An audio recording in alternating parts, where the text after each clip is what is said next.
চাকরি বা রশি হলো বাসুকি, সেজন্য বলা হয় রথের দড়ি ধরলে পুণ্য হয়।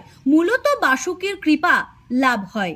পুরীর রথ চলার সময় রাস্তায় চাকার 3টি দাগ পড়ে, তা হলো গঙ্গা, যমুনা এবং সরস্বতী।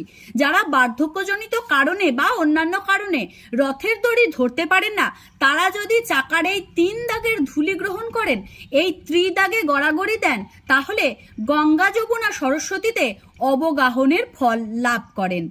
দেবতাদের দ্বারা প্রদত্ত সুভদ্রা দেবীর রথের নাম দর্পদলন বা পদ্মধ্বজ। রথের উচ্চতা 31 হাত। এই রথে 12টি চাকা আছে।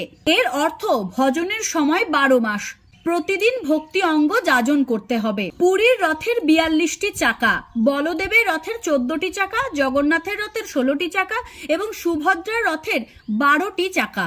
206টি কাঠ দিয়ে জগন্নাথের রথ